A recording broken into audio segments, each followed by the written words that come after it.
Entonces, pues buenos días a todos, a toda la comunidad de Macuil. Mi nombre es Elena Yolopactli, soy coordinadora de la comunidad de estudios de Macuil y el día de hoy estamos iniciando nuestras sesiones vivas de saberes y contamos con la presencia de Natalia Sánchez. Qué gusto tenerte aquí, Natalia. Estamos iniciando estos webinarios con ella. Entonces voy a presentar a Natalia, dar una breve introducción para quienes no la conozcan.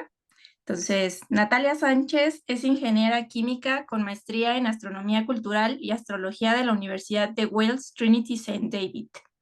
Después de ejercer como ingeniera por 13 años, ella decidió que su nuevo horizonte fuera la astronomía cultural. Natalia es una conferencista colombiana y autora de artículos de investigación sobre astronomía cultural. Su tesis de maestría, las experiencias cercanas a la muerte impactan la cosmología de quienes las viven, y de ser así, ¿cómo? Un proyecto de investigación desde Colombia. Fue calificada con distinción y premiada por la University of Wales Trinity St. David. Sus intereses académicos incluyen el estudio de las percepciones contemporáneas del cosmos y la arqueoastronomía en Colombia. Bienvenida, Natalia, pues te cedo la palabra. Ujú. Bueno, muchísimas gracias, Elena. Y pues le doy las gracias también a María, al Instituto Macuil, por la invitación. Aquí muy contenta de poder pues compartir con ustedes lo aprendido pues en una maestría que hice en la Universidad de Gales Trinity St. David, como dijo Elena, sobre astronomía cultural y astrología. Entonces, pues esa es la temática de hoy acerca de la astronomía cultural. Entonces, em, les voy a contar, pues primero, digamos, de qué es esto. Para tal vez algunas personas es algo, digamos, novedoso, no es algo que se escuche, pues, muy a menudo, pues, digamos que se quisiera que fuera como una disciplina académica que ha tenido como su origen en los años 90 y como los fundadores son como estos tres personas, Stanislaw Ivaniszewski de Polonia, Clive Ruggles de Inglaterra y Anthony Aveni de Estados Unidos.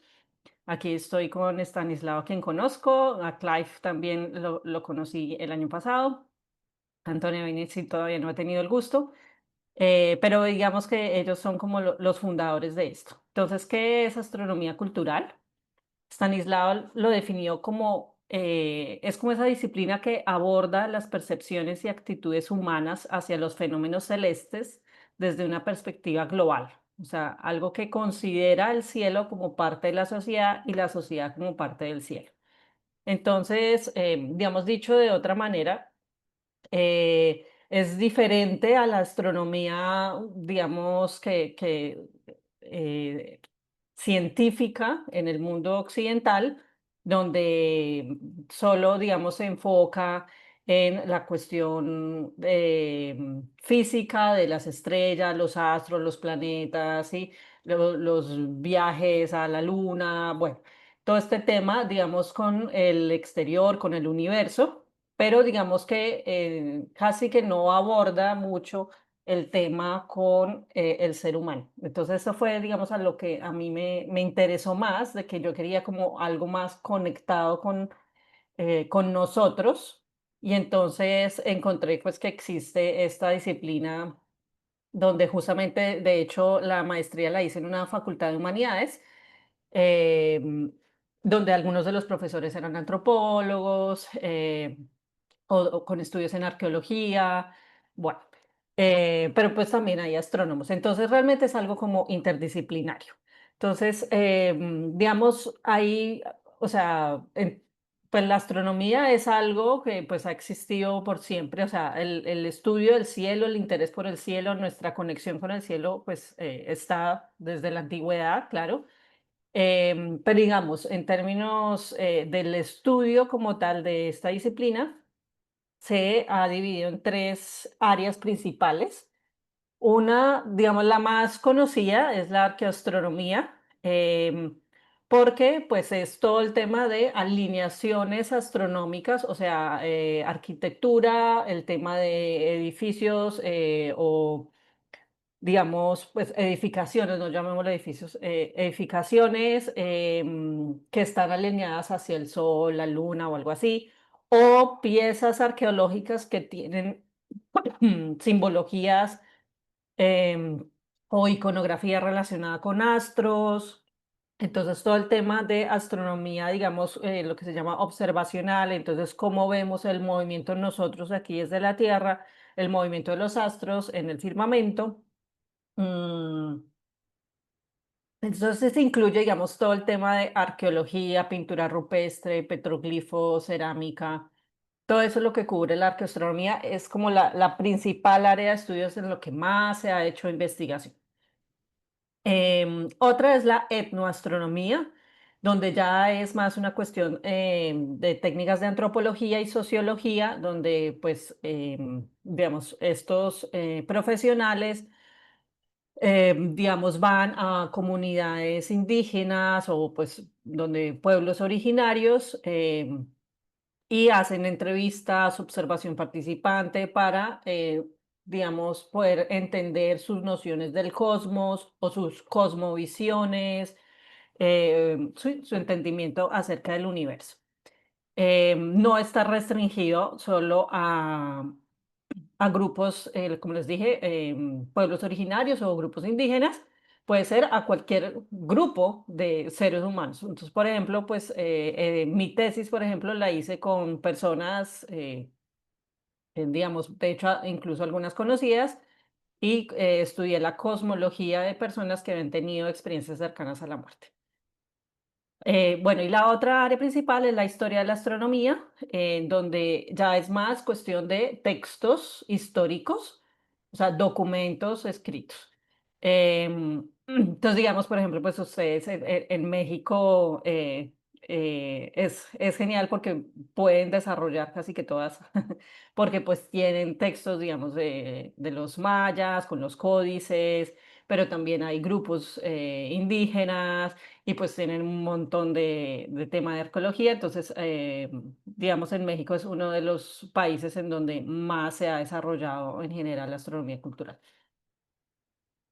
Bueno, entonces digamos esto pues en fotos para que lo vean como más visual, la astronomía, entonces puede ser tanto en, como les decía, en grupos indígenas, como puede ser con cualquier persona, grupos contemporáneos, historia de la astronomía, algo más de lo escrito, y arqueoastronomía, todo lo visual, cerámica, pintura rupestre y pues sitios arqueológicos.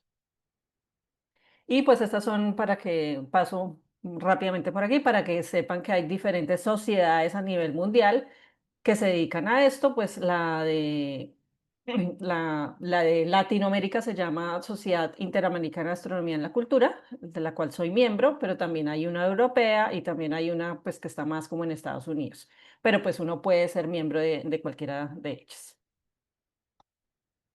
Entonces, voy a tratar de darles como un ejemplo, varios ejemplos de cada una, digamos, de estas áreas principales de estudio para entender un poco de, bueno, siempre hemos observado el cielo, pero qué creencias, mitos e ideologías han resultado en este proceso, en qué contexto han surgido, cómo se han materializado, cuál es nuestra percepción actual del cosmos. Pues esto, claro, preguntas muy generales y simplemente voy a tocar como por encima, pero es más como para que dar ejemplos y que puedan entender un poco de qué se trata la astronomía cultural. Entonces, pues me voy, digamos, a Egipto antiguo, las famosas pirámides de Giza. Entonces, recordemos, digamos, las pirámides son tumbas y para el faraón que se identifica con un dios viviente. Entonces, eso como para dar un poco de contexto a los, digamos, fenómenos astronómicos o la cosmología que hay detrás de los egipcios. Algo, pues, muy por encima. Entonces, el faraón, digamos, se creía que después de que muere asciende al cielo. O sea, porque el espíritu, dentro de la cosmología de los egipcios antiguos, el espíritu está ligado al cielo y el cuerpo a la tierra. Entonces, digamos que en la tumba, en general, en los textos que hay, de los jeroglíficos que hay, dejaron mucho escrito en las paredes, pues siempre está todo relacionado a cómo facilitar ese tránsito, digamos, al inframundo y justamente que el faraón pues va a ascender al cielo porque él es como un dios viviente. Y pues, digamos, adicional también, para que vean un poco, darles un poco de contexto con respecto ahora a lo que les voy a mostrar sobre las pirámides, era muy importante los ciclos de la naturaleza. Entonces, el río Nilo, pues era importantísimo, pues era la base para su sostenimiento. Y justo las inundaciones, en el momento en que se inunda el Nilo, coincide con el momento del solsticio de junio y también coincide con el amanecer o el orto helíaco de la estrella más brillante en el firmamento que se llama Sirius. El amanecer orto helíaco, que de hecho es un término que voy a volver a utilizar más adelante, es cuando una estrella o un cuerpo celeste tuvo un periodo de invisibilidad y es su primera aparición en el oriente después de este periodo de invisibilidad. O sea, hay, digamos, por ejemplo, en Sirius, en Egipto antiguo, no se veía todas las noches de todo el año, sino había un momento en que dejaba de verse por la noche y la primera aparición coincidía en el momento del solsticio de junio, cuando se inundaba el Nilo. Entonces, digamos que esas coincidencias o más bien relaciones armónicas entre la naturaleza, entre los ciclos celestes con los ciclos naturales, pues era venerado. Entonces, por esto, las pirámides, pues se cree, digamos, los astrónomos culturales que han investigado esto, que se construyeron para tratar de alinear las tres pirámides con esos momentos importantes, que eran el solsticio de invierno, el solsticio de verano y justo el punto medio o equinoccio, como lo conocemos en este momento. Y pues eso está, digamos, alineado con uno de los símbolos que tiene, que se llama Akhet, que es el símbolo de la salida o puesta del sol entre montañas, que está asociado como con Ah, el sí, más allá o el luego, más allá de la muerte. ¿cómo era? Porque les había pedido presupuesto. Bueno, entonces, y también en la pirámide, esta es la pirámide de Khufu, precisamente hay adentro de la pirámide hay como unos especie como de canales que siempre se quiso saber para qué eran, se descartó por completo que fuera como para ventilación y pues ya recientemente la mayoría de los académicos egiptólogos están de acuerdo en que son, em, digamos, símbolos, los canales son símbolos para dirigir al rey y a la reina, porque unos, digamos, el de arriba creo que es la cámara del rey, del faraón, y el de abajo es la cámara de la reina. Cada uno tiene dos canales, y entonces la idea era dirigirlos a ellos a su lugar adecuado en el cielo. Entonces, justamente hacia qué estaban dirigidos, hacia el cinturón de Orión, la estrella Sirius y dos estrellas aquí en esta constelación de Ursa Menor y Draco, que eran justo, digamos, como el polo norte que vemos ahora, o sea, Polaris, que es la estrella polar, en ese momento, porque fue hace miles de años atrás, no, digamos, la estrella que indicaba el norte no era Polaris, sino estaba aquí alrededor de estas estrellas. Entonces esas estrellas eran bien especiales porque se llaman las circumpolares porque, digamos, nunca se ocultan. No, no, digamos como el Sol sale y se oculta. Sirius sale y se oculta, pero estas como están alrededor del polo norte no se ocultan, sino se ven ahí todo el tiempo. Bueno, entonces, pues bueno, aquí esta es otra visión de cómo estos canales estaban,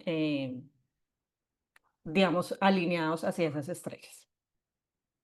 Entonces, este es un ejemplo de arqueoastronomía. Entonces, alineaciones astronómicas dentro, digamos, de las pirámides de Egipto y las propias pirámides alineadas para el momento de los solsticios y equinoccios. Y esto quisiera conectarlo con, digamos, la definición o lo que se ve académicamente como qué es un sitio sagrado, cuándo un sitio se considera sagrado. Entonces hay diferentes posturas. Mircea Eliade lo conectaba más, que era, es intrínseco al espacio. El hecho de que sea sagrado es que es per se porque tiene poder, es sagrado, es algo diferente a lo natural. Y cuando un sitio es sagrado, es que es un centro que permite la comunicación entre el cielo y la tierra, y lo que él llamaba axis mundi. De manera un poco contraria, Émile Durkheim, francés, decía que lo sagrado es lo diferente de lo profano. Y más bien es algo como construido por el ser humano. O sea, no hay algo sagrado porque es sagrado, sino simplemente es el hombre el que lo convierte en sagrado. Entonces, un sitio es sagrado mientras los grupos o las personas lo continúen considerando sagrado o sigan haciendo rituales o tengan creencias de que ese sitio es sagrado. Entonces, digamos, dejaría de ser sagrado si la gente deja de creer o deja de hacer rituales. Entonces, es totalmente contrario a lo que dice Eliade, porque Eliade sí, o sea, el sitio, así no vaya nadie, va a seguir siendo sagrado. Otra postura de Thorley Egan es lo sagrado es algo como ligado a la divinidad, es un portal o sitio de paso al mundo espiritual, donde ocurren fenómenos naturales especiales, que tiene una energía o poder especial. Entonces eso está como un poco más alineado con Eliade. Y pues aquí traje algo simplemente como especial de Colombia, pues yo soy colombiana, y el pueblo Kogi o Cágaba, los indígenas que viven en la Sierra Nevada de Santa Marta, ellos dicen que sus sitios sagrados es donde habitan los padres y madres espirituales, es los lugares donde es posible la comunicación con estos padres y madres espirituales y que cada sitio sagrado tiene diferentes funciones. Entonces creería que estos grupos indígenas están un poco más alineados con lo que dice Eliade. Entonces esto, digamos, es relevante porque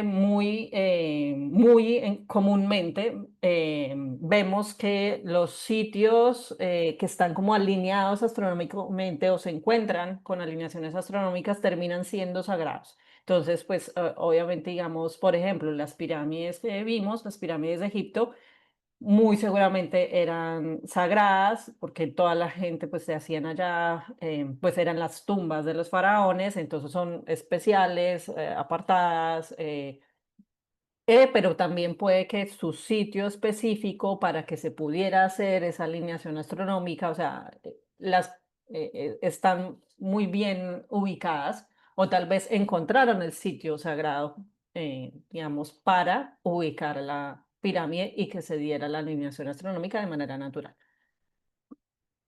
Y así lo vamos a ver también en otro ejemplo que les voy a dar de mi propia investigación. Bueno, aquí les traigo como otro ejemplo diferente, más de, digamos, historia de la astronomía en el sentido de textos. Entonces, por ejemplo, en un poema de José Hernández, de Argentina, el gaucho Martín Fierro, habla sobre las tres Marías. Entonces, las tres Marías se refiere al cinturón de Orión, que es un nombre heredado posiblemente del griego de tres gracias, que luego fue adaptado a tres vírgenes por el astrónomo árabe Abu Mashar. Entonces, en textos, aunque no necesariamente tienen que ser pues antiguos, digamos, esto es un poco más reciente, pues, aunque fue pues del año 1872, pero siempre que haya alguna referencia a algún fenómeno celeste, pues esto puede ser parte, digamos, de historia de la astronomía. Em, bueno. Y digamos, como ejemplo de la otra área de estudio de la astronomía cultural, que es la etnoastronomía, les comento sobre los tobas del Chaco argentino. Este grupo considera pues las tres estrellas del cinturón de Orión como las tres abuelas o ancianas. Está ligado con un mito, el mito de creación del mundo, donde ven tres mujeres. Y para ellos el amanecer helíaco de el cinturón de Orión o de estas tres estrellas em, es como un punto de quiebre, es como una señal temporal importante para los ancianos. Decían, las estrellas están marcando, antes los viejos no sabían leer y por el cielo controlaban para saber si viene frío, viene calor, viene el viento. Para los Tobas, el plano celeste y el devenir cotidiano están encarnados en un mismo acontecer y son indisociables. Entonces aquí, como vemos, pues también todo está relacionado, el clima, pues en el anterior, aunque no lo mencioné, pues acá también está la referencia a lluvias, a contemplar las estrellas. Entonces, a los diferentes fenómenos naturales, todo se ve conectado cuando uno hace estudios sobre astronomía cultural. Entonces, ay, disculpe. Entonces, este es un ejemplo de etnoastronomía. Bueno, y pues yo, junto con un equipo de investigación que ya les voy a comentar, hicimos un proyecto de investigación en astronomía cultural donde de hecho abarcamos varias de estas áreas, o sea, no es algo solo específico, solo historia o solo astronomía, sino de hecho se tocó mucho para ya entrar un poco en más detalle de un ejemplo de investigación en astronomía cultural.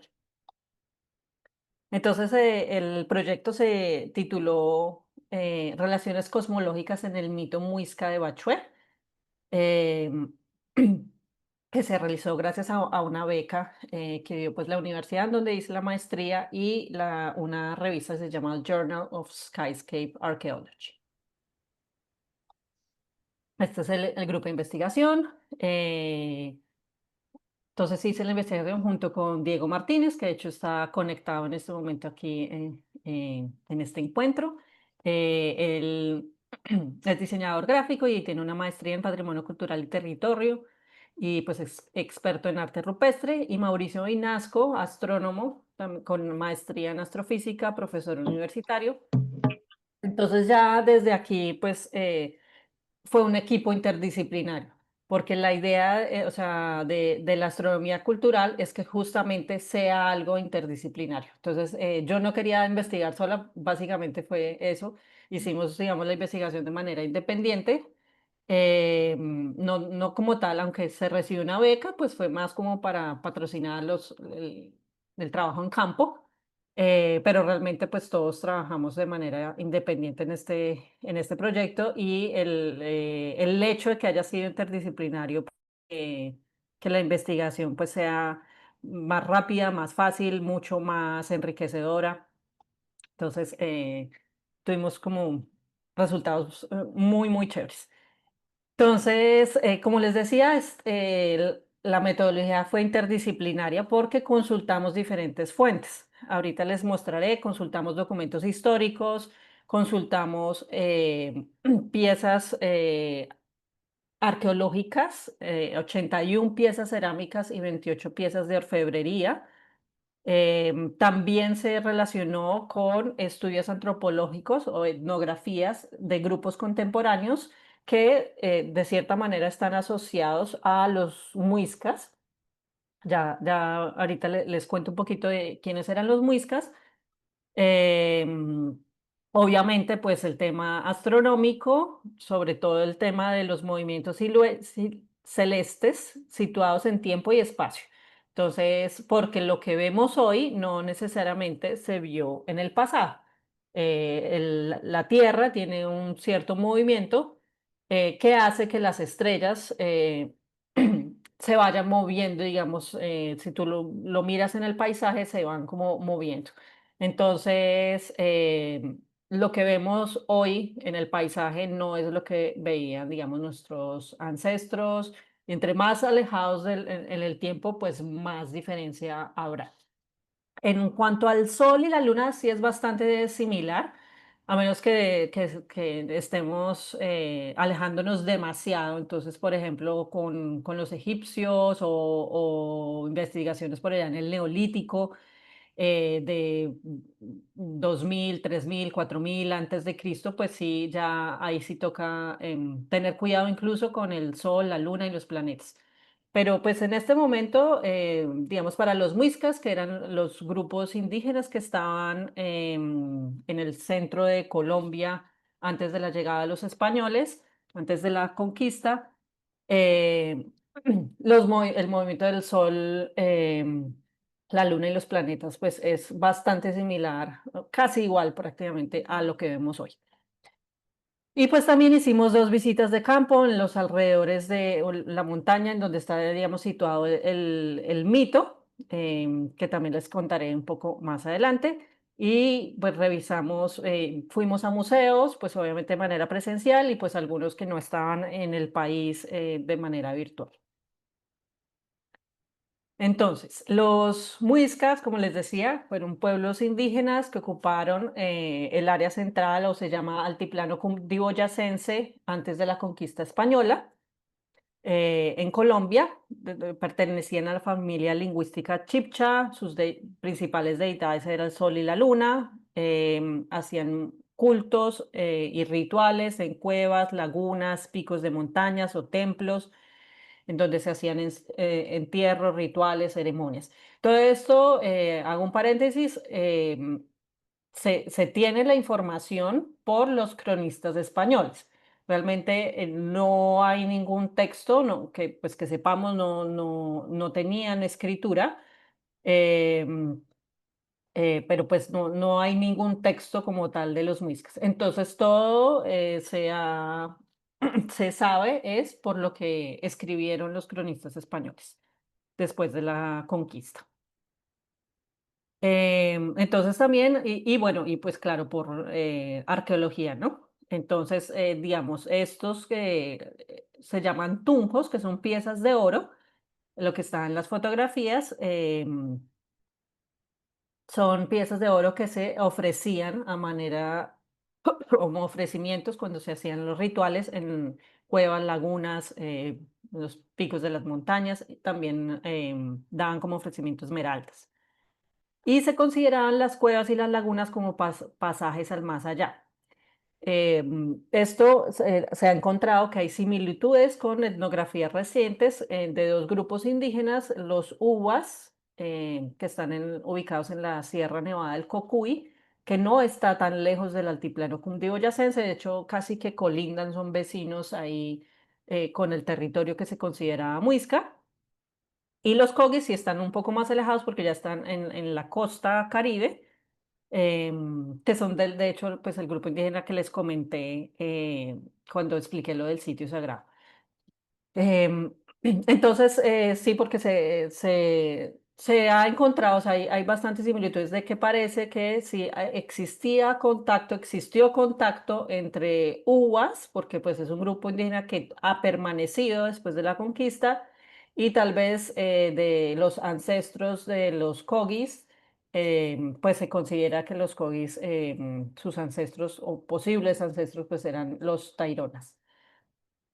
Entonces, estas etnografías, pues, digamos que también ayudaron en la investigación.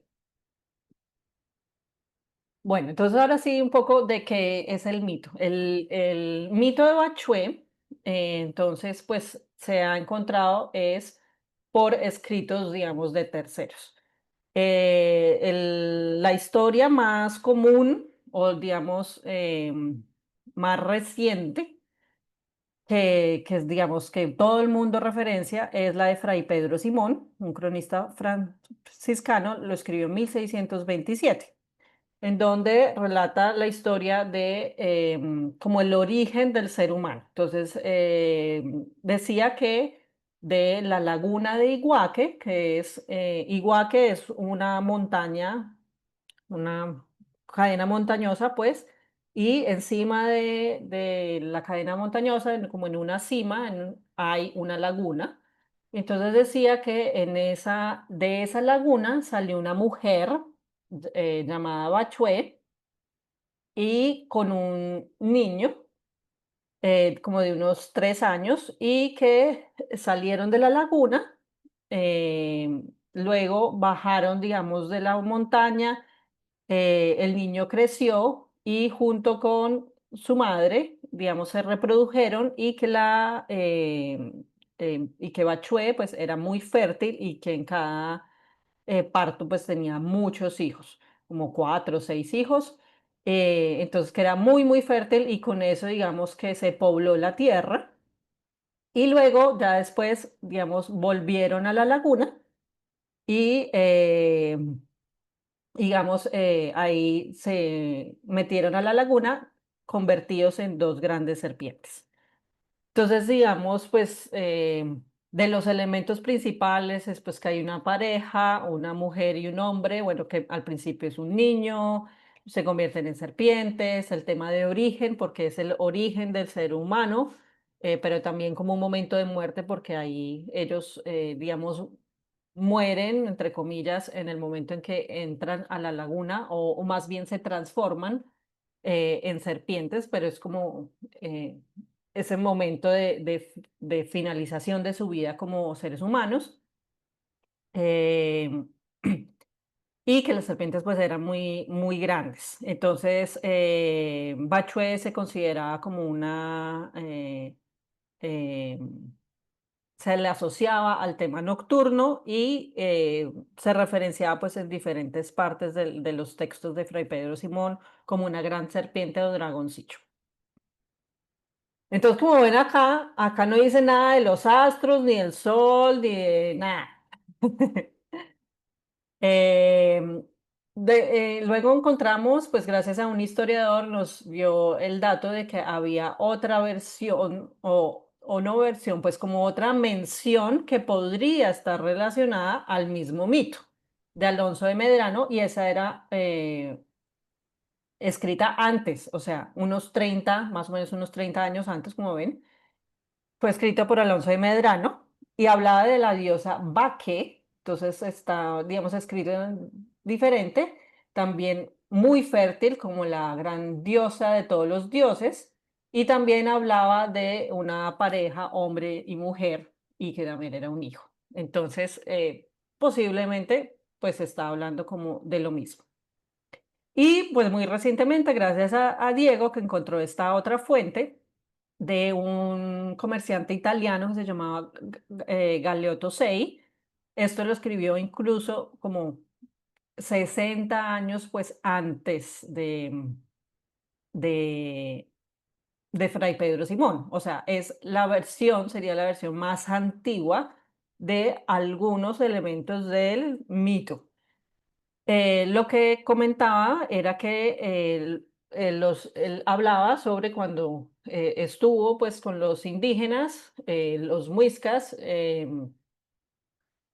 que a sus personas que se fallecían, a sus muertos, los arrojaban en una laguna que estaba en la cima de una montaña y donde aparece un animal muy grande con la espalda como un camello, o sea que tenía como ese lomo encorvado como un camello. Em, no habla como tal, no dicen el texto nada sobre una mujer, un niño, pero pues habla de una laguna que está justo en la cima de una montaña, que de hecho que fue drenada o se intentó drenar. em, Varias de las lagunas pues en el altiplano cundiboyacense se intentaron drenar como la laguna de Iguaque y que aparece un animal muy grande con la espalda como un camello. Entonces, parece que también. Y como ven, en esas otras dos versiones, pues no hay ninguna referencia como tal a algo celeste.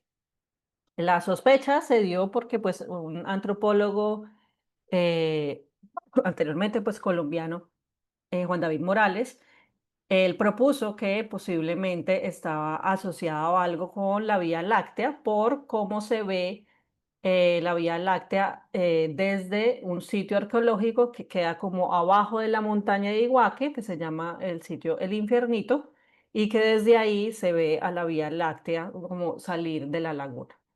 Entonces, pues digamos que él fue el primero que propuso algo así y que decía que Bachué era una serpiente celeste. Entonces, a partir de eso fue que pues surgió como la, como la iniciativa de, venga, investiguemos más, porque esto fue una investigación hace ya 25 años, más o menos fue en el año 2000. Entonces, esto es la montaña de Iguaque. En la montaña de Iguaque, acá arriba a la derecha está la laguna de Iguaque. Acá hay otros cerros, bueno, hay otros sitios culturales que no hay tiempo para llegar hasta allá, pero pues hay un artículo científico en inglés que detalla todo lo que hicimos, porque nosotros fuimos a varios de estos sitios, los recorrimos, entonces hicimos como un mapeo de todos estos lugares. Pero bueno, esto es para que se ubiquen en la montaña, pues acá arriba está la laguna de Iguaque y bajando pues ya en el valle está este sitio arqueológico que se llama El Infiernito. Entonces ahí es donde nos vamos a ubicar. Entonces bajamos de la montaña, estamos en el sitio arqueológico del Infiernito, donde tiene, si ven acá en la foto, unas piedras como en alineación. Esas piedras aquí están apuntando hacia el punto medio entre solsticios, que hoy lo conocemos pues como equinoccio. Entonces, este punto medio entre solsticios, pues yo en una investigación que hice diferente en el 2022, em, encontré pues que muy probablemente pues se alineó hacia este lugar para tratar de ver en el paisaje, o sea, esta montaña que están viendo es la montaña de Iguaque, para ver en el paisaje eh, como un calendario, se llama esto un calendario de horizonte, en donde están los dos solsticios y el punto medio o equinoccio. Y esto regía como los momentos de lluvias y sequías. Entonces, digamos, cuando el sol sale en diciembre, está anunciando un momento de sequía hasta el momento, digamos, de marzo.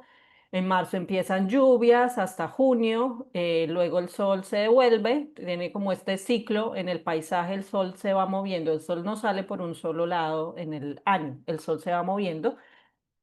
Em, Luego en el solsticio de junio permanece aquí aproximadamente una semana y luego se devuelve en un momento como de sequía hasta septiembre, que vuelven a empezar lluvias, septiembre, octubre, noviembre, hasta diciembre y ahí vuelve a empezar el ciclo.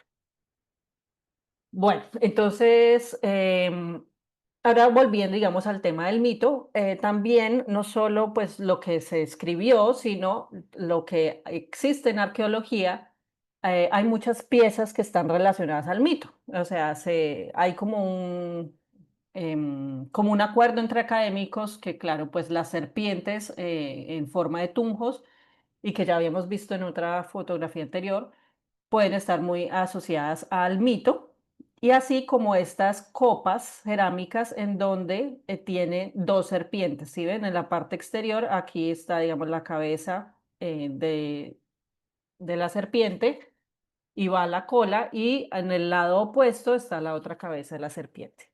Entonces nosotros pues analizamos tanto los tunjos de oro con forma serpentoide como copas y múcuras, que son otras piezas cerámicas. Y estos elementos se encontraron en contextos ceremoniales y funerarios, dando que la fecha de origen del mito se puede situar alrededor de 700 a 1000 después de Cristo. Y estas copas se lavaron y usaron por más de alrededor de 6, 9 siglos. Entonces aquí estamos con las múcuras, aquí hay más tunjos, más copas, y pues nosotros aquí ya digamos haciendo la investigación.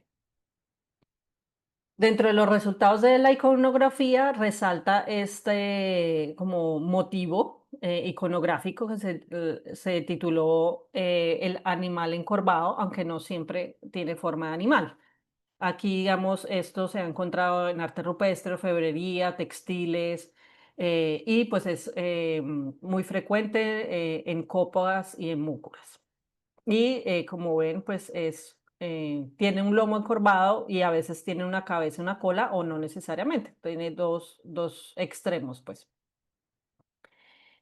También encontramos que en las copas siempre estaba como el fenómeno de la oposición. Entonces, tanto en los diseños interiores que están opuestos el uno al otro, aquí hay una oposición, digamos, perfecta, muy simétrica. Por acá también está un animal encorvado.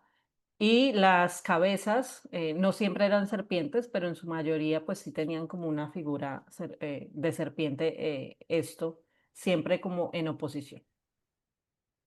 Entonces, volviendo a el paisaje, digamos para unificar todo, la laguna de Iguaque está aquí en este lugar. O sea, si vemos hacia allá, ahí en ese lugar está ubicada la laguna de Iguaque. Entonces encontramos que hay tres fenómenos astronómicos que convergen en el momento temporal que estamos analizando, en donde posiblemente fue el origen, digamos casi que por tradición oral del mito, alrededor de 700 y 1000 después de Cristo. Hay tres fenómenos astronómicos. Uno es que la Vía Láctea, el núcleo galáctico de la Vía Láctea, sale por donde, digamos, sale el Sol en el momento del solsticio de junio. Y justo ahí al lado, como veían acá, pues acá muy cerca, pues está la laguna de Iguaque. Entonces, la Vía Láctea estaría saliendo, digamos, de este lugar, no la Vía Láctea, el núcleo galáctico, que es como esta parte que es la que es más vistosa por la noche. También hay otro fenómeno que es el amanecer helíaco del núcleo galáctico, porque hay un momento alrededor de octubre, noviembre, en que el núcleo galáctico no se puede ver por la noche, no es posible verlo. Y alrededor del solsticio de diciembre es cuando empieza a aparecer. Entonces, es cuando está apareciendo el núcleo galáctico justo al momento del solsticio de diciembre. Esto, recuerden, en la época de los muiscas. Entonces, todo esto se hace en un software de simulación que se llama Stellarium para situar esto en el momento de los muiscas. Y un último acontecer celeste es que las Pléyades, también el amanecer helíaco de las Pléyades sucede desde el sitio donde está ubicada la laguna de Iguaque. Ahí sí es bastante específico desde este punto. Salen las Pléyades en su amanecer helíaco y sucede en el lugar opuesto, digamos en la esfera celeste. Si yo veo que allá están saliendo las Pléyades, salen y por acá se está ocultando el núcleo galáctico.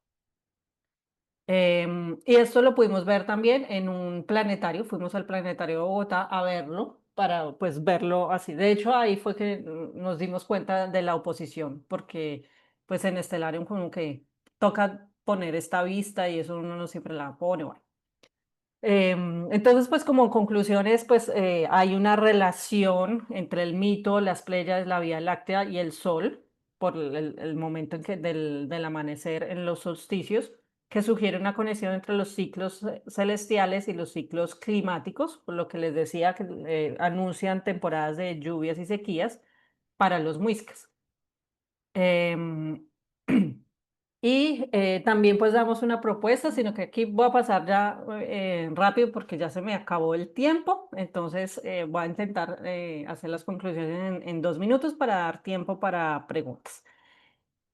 Proponemos que este motivo del animal encorvado podría ser una representación de la Vía Láctea, por que los escritos históricos hablan de un animal muy grande, con la espalda como un camello, visto en otros sitios en otros momentos. Entonces podría ser una representación del núcleo de la Vía Láctea. Entonces, los muiscas pudieron haber visto en la Vía Láctea un animal muy grande y encorvado, cuyo lomo corresponde al núcleo o domo de la Vía Láctea. ¿Sí ven? Tiene como esa forma de encorvada, domo, arco. Entonces, posiblemente. Y esta criatura, como no sé si se fijaron en los tunjos, tiene elementos de diferentes especies, no es una serpiente como tal, la cabeza tenía cachos o como orejas, bigotes, entonces tenía como elementos de diferentes especies, serpientes, mamíferos e incluso algunos rasgos antropomorfos, o sea, o como de humanos. Entonces puede ser más bien una criatura mítica y que se haya representado pues en tantos lugares, no solo en cerámica, sino textiles, arte rupestre, orfebrería, pues contribuyó a que se transformara en un ser mítico. Entonces, creemos que en las copas está como toda la cosmología, todo lo que vimos en el mito del tema de la dualidad, mujer, hombre, dos serpientes, en lo que vimos tanto en las copas, el tema de la oposición, pues eso está conectado con la oposición de fenómenos celestes, el tema de la luz y la oscuridad, día y noche, el agua por la laguna, el origen, como eso fue el mito de origen del ser humano, pero también estas piezas, como ven acá, hay una copa, eso fue encontrado en contextos funerarios, entonces todos esos elementos están vinculados con las copas. Entonces proponemos que la copa muisca pudo haber sido utilizada como un modelo cosmológico o cosmogónico. Cosmogónico significa al tema de origen. Y pues esta fue, digamos, una representación gráfica hecha por Diego muy linda, donde muestra, digamos, todos esos elementos de el agua en la copa podría simbolizar la laguna, está aquí el animal encorvado, los motivos de las serpientes y posiblemente, pues, como si se extendiera la esfera celeste em, y con el núcleo galáctico. Esto cubrió todo el altiplano cundiboyacense, o sea, era algo estandarizado, entonces realmente se basó en una narrativa o significación ampliamente compartida por la sociedad indígena en un amplio rango geográfico y temporal, lo que le decía de entre 6 y 9 siglos, fue bastante.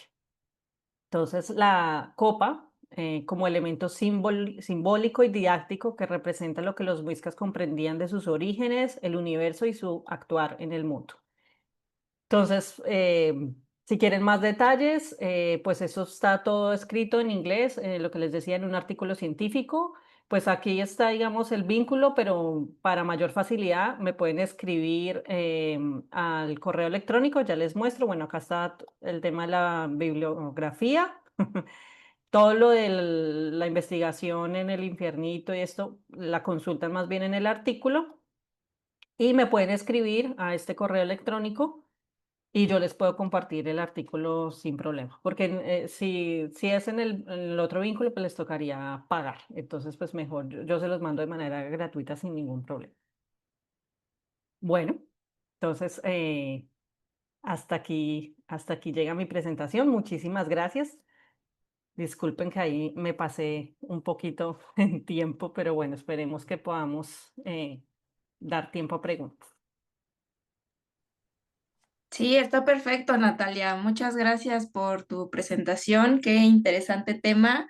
Y pues abrimos el espacio justamente para ver si alguien tiene alguna pregunta. Pueden abrir su micrófono o lo pueden poner igual en el chat, escribirlo como gusten. Entonces, pues nada, abierto aquí a nuestros asistentes.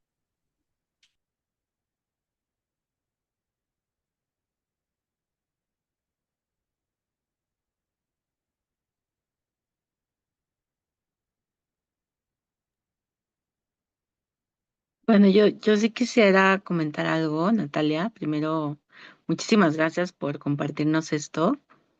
Yo ya no sabía incluso que existía este término, ¿no? De astronomía cultural.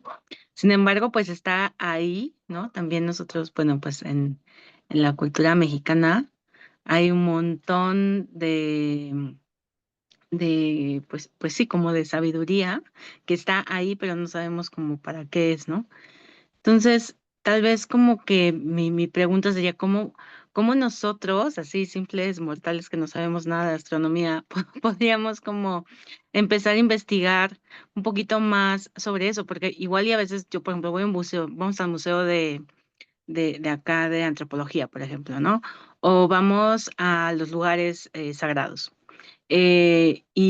¿Cómo podríamos empezar a intuir o ver o estudiar para saber qué pasó ahí, sobre los mitos, o sea, como un primer acercamiento? Creo que eso sería, porque la mayoría de nosotros, pues, bueno, yo al menos, aunque sé un poco sobre lo que me han dicho algunas personas de tradición, los abuelos, pero la verdad es que no sé nada, ¿no?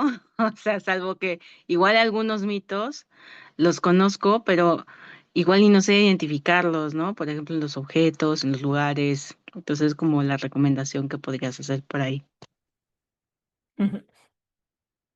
Bueno, pues las fuentes, como lo que tú decías, con los abuelos, pues es el mejor primer acercamiento, porque pues ahí ya te darán muchísima información sobre ciertos fenómenos que para ellos eran importantes o que anunciaban, sí, momentos climáticos o que asociados a siembra de plantas o algo así. Entonces decía, ah, sí, cuando sale, no sé, cierta estrella, es que es el momento en que tenemos que plantar o que es el momento de la cosecha. Entonces, digamos, yo invitaría a escuchar estos testimonios y tratar de verlo en vivo y en directo. Entonces, si se puede, digamos, eso es como un trabajo de campo, pero pues informal. Es ir y, bueno, entonces, ¿cuándo era ese momento? En tal época, entonces mirar en esa época o si era un día en específico, entonces digamos, si era el momento del solsticio, entonces ir en el momento del solsticio o si era hablan sobre un determinado sitio arqueológico, un sitio especial o no necesariamente, sino, bueno, venga, miremos qué sucede en ese momento, miremos el paisaje.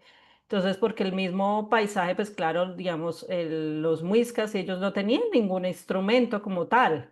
Era simplemente observar y era como ellos veían, oiga, de nuestra observación a ojo desnudo, es que veo que mire, que esto está alineado. Entonces, les dictaba salen las Pléyades, por ejemplo, las Pléyades siempre se asocian a que dan como una señal de que algo tiene que empezar o como anuncian el solsticio y esto.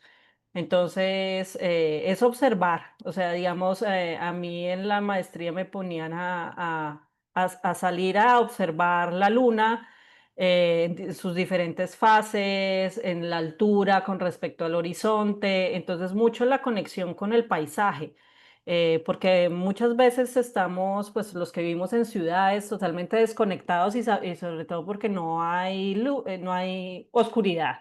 Entonces la contaminación lumínica pues impide las observaciones, entonces es ideal irse pues a un lugar oscuro, pero si no, pues nada, con la luna que esa se ve en todo lado y observar cuándo sale. Entonces, digamos, yo ahí me di cuenta, no, siempre la luna creciente se ve en cierto lugar de, de, de- del mundo, ¿no? Y todo depende también del lugar en el mundo en el que estés. Entonces, te ayuda como a apropiarte de tu sitio, de qué se puede ver allí, con qué coincide. Entonces, digamos, hacer ese ejercicio. Oiga, ¿será que acá también coincide los solsticios con algo? ¿O será que tal vez no anuncian los solsticios momento de sequía, sino momento de lluvia? O no, no, realmente no, en el momento actual. Entonces, pues, bueno, eso es más o menos algunas de las recomendaciones que yo daría por ahora. Muchas gracias.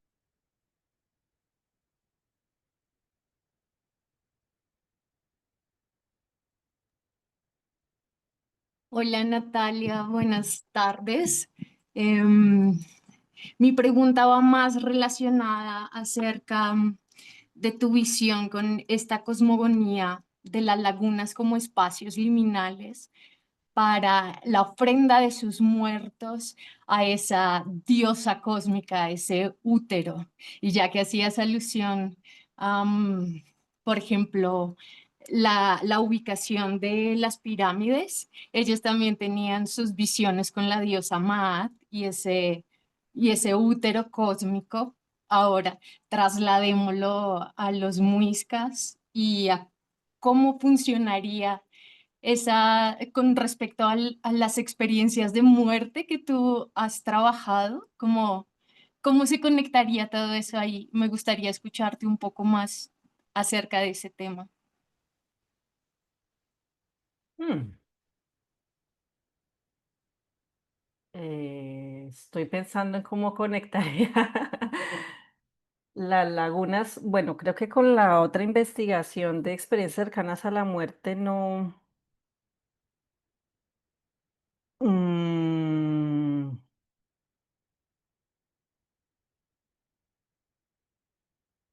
Bueno, pensando en que sí, las lagunas son consideradas como pasajes al inframundo o sitios de conexión, como lo que decía la definición de sitios sagrados, donde se permite la comunicación. Los Kogis decían con padres y madres espirituales y que tienen ciertas funciones y esto. O sea, es como, yo lo diría en mis términos, como con una conexión con el más allá, como que permite la conexión. Em, digamos, aunque en mi investigación sobre experiencias cercanas a la muerte como tal, pues nadie estaba en un contexto de una laguna, no le pasó eso en ese momento, eh, pero sí como tal vez con esa noción de comunicación con el más allá. Porque en las experiencias cercanas a la muerte, pues se veía el tema de que se daban cuenta de que existía como otra realidad, como una realidad espiritual o una realidad no física, más bien llamélo así, porque a algunas personas no les gusta usar el término espiritual, o algo no físico, algo que de hecho se puede sentir con nuestros sentidos, pero incluso también se puede sentir como extrasensorialmente. Entonces es como usaban el término más allá. No necesariamente era Dios, pero pues personas religiosas de la Iglesia católica o cristiana, pues sí lo llamaban como conexión con Dios, conexión con la divinidad. Eh, entonces, digamos, ahí es que podría haber como la conexión. Puede que estos sitios, sitios sagrados como las pirámides, como las lagunas, cuevas, picos de montañas, sí tengan algo especial. Digamos, el propio infiernito. Justo yo estaba pensando como el sitio arqueológico fue debidamente escogido porque pues todas las alineaciones astronómicas que se dan ahí no se dan en cualquier sitio. O sea, la probabilidad de que existan tres alineaciones astronómicas en un sitio, o sea, no, definitivamente es un sitio especial, era un sitio sagrado, ahí se hacían las ceremonias, se hacían los rituales, y creo que alguna vez le preguntaron a unos indígenas Kogi que qué significaba ese sitio del infiernito, y decía, es que permite la conexión, era algo así como, es donde se comunica el cielo y la tierra. Entonces eso me pareció muy bello. eh, y sí creo pues que son sitios especiales porque la energía que yo siento en esos sitios, no pude subir a la laguna, entonces no puedo hablar de la laguna, porque bueno, habían varias situaciones que me impidieron subir a la laguna, entonces no he podido ir a la laguna. Eh, pero al menos del sitio arqueológico que te digo, la energía es diferente y no lo he sentido solo así, lo he sentido en otros sitios como arqueológicos, como Machu Picchu. Tienen una energía especial. Para mí yo estoy más por el lado de que el sitio sagrado es intrínseco al espacio, como decía Eliade. Entonces sí creo que tienen como eso, o sea, digamos, le creo a los Kogi en que las lagunas, para ellos también las lagunas son sagradas. Y sobre todo lagunas que están en la cima de la montaña, porque para los Kogi esta es donde el agua es más pura. Entre más arriba es más pura la montaña, el agua. Entonces, entonces sí creo que estos sitios tienen una energía muy especial, son sagrados y seguramente permiten mejor la comunicación con el más allá, Dios, los dioses, Bachue, como lo quieran llamar. Ujú. Gracias. Muchas gracias.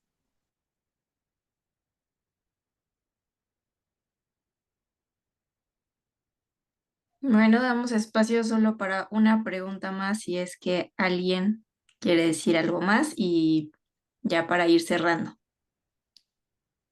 Ay, no, yo Yo, para yo quiero agradecerle a María preguntar, que me invitó. Bueno, no, ah, dale, que tú tienes una pregunta, yo no.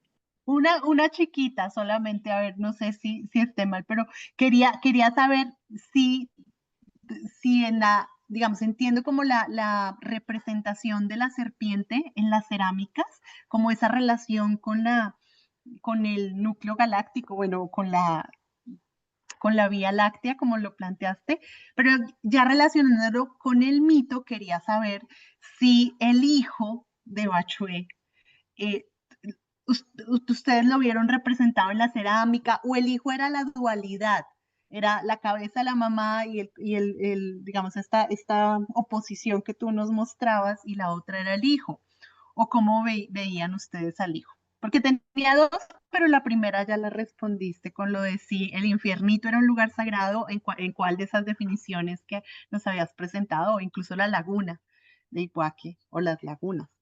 Pero ya, gracias. Bueno, excelente pregunta. La idea es hacer un segundo proyecto de investigación para responderla. Porque de hecho nosotros aquí no nos somos cautos en esto porque en términos de arqueoastronomía y todo esto, eso uno se puede poner muy entusiasta y después puede sacar conclusiones que no son. Entonces realmente nosotros no estamos todavía afirmando como tal que Bachué es la serpiente. Eh, Podría ser, sino más bien pues que veían en la Vía Láctea un animal encorvado cuya posible cola tenía forma serpentoide, entonces pues como que está alrededor de eso, pero todavía no teníamos algo claro que conectara a Bachué como tal, ni al hijo. Pero pues vamos a involucrar lingüística, que es otra disciplina. Entonces ya estamos en conversaciones con un lingüista muisca, en donde posiblemente como que hay algunos visos en que sobre Bachué y vamos a ver qué sale sobre el hijo. Porque si tenemos, digamos, más evidencias de que efectivamente Bachué es el núcleo galáctico o la Vía Láctea como tal entera, pues probablemente el hijo o hija, porque en otro mito Uva era mujer. Entonces ahí no sabemos, estamos muy seguros del género, porque los cronistas pudieron haber cambiado el género, o tal vez no tenía género, no sabemos. Bueno, eh, de el hijo, ¿qué era?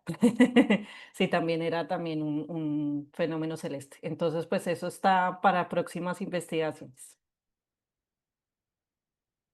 Gracias.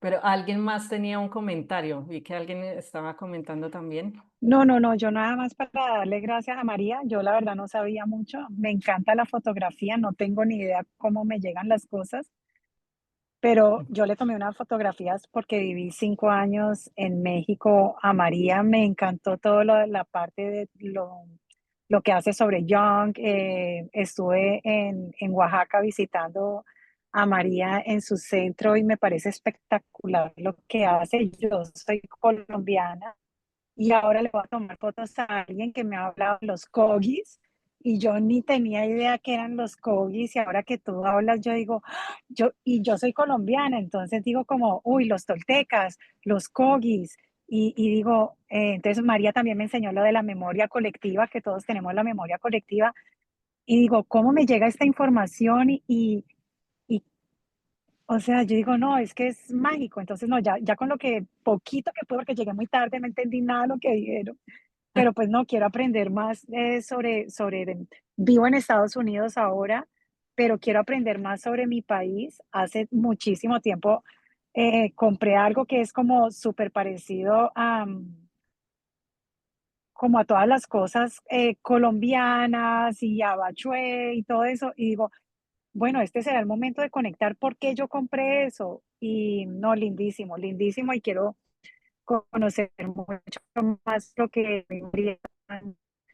están como haciendo, muy interesante, gracias. Ujú. Gracias, Claudia. Entonces, una bella sincronicidad, como lo dice Jung. Sigue las sincronicidades que esas llevan siempre a cosas buenas. Bien, pues entonces vamos a cerrar nuestro espacio del día de hoy. Les agradecemos a todos los que estuvieron acompañándonos, recordándoles también que estas sesiones vivas de saberes van a estar ocurriendo para que sigan uniéndose y participando. Y pues nada, agradeciendo nuevamente también a Natalia por este espacio. Ah, por ahí piden tu correo, Natalia. Si lo puedes A ver, escribir, por favor, en el ya, chat. ya lo mando. Aquí está. Bien. hnss@unal.edu.co. Perfecto, pues muchas gracias. No sé si María quieres despedirte nada más. Pues muchísimas gracias a todas, a todos los que nos conectamos ahora y bueno, especialmente Natalia por abrir este camino, este conocimiento.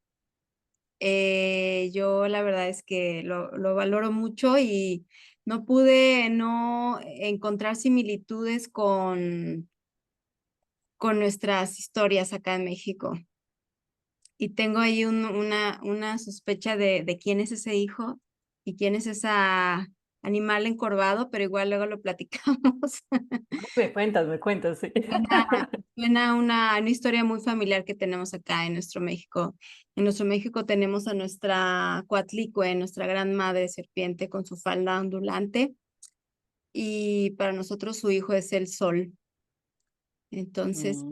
quizás, quizás es parecido, quizás no, ya veremos. Pero lo importante es que se abran muchas preguntas y que sigamos co-creando y me voy con esta energía que hemos generado. Muchas gracias, Natalia. Ay, no, genial, genial, muchísimas gracias. Sí, me cuentas porque de hecho también hubo contacto también con mayas y aztecas a través de la costa Caribe. Entonces puede ser. Gracias, gracias, gracias. Bueno, muchas gracias a todos y a todas. Muchas gracias por la invitación. Hasta luego.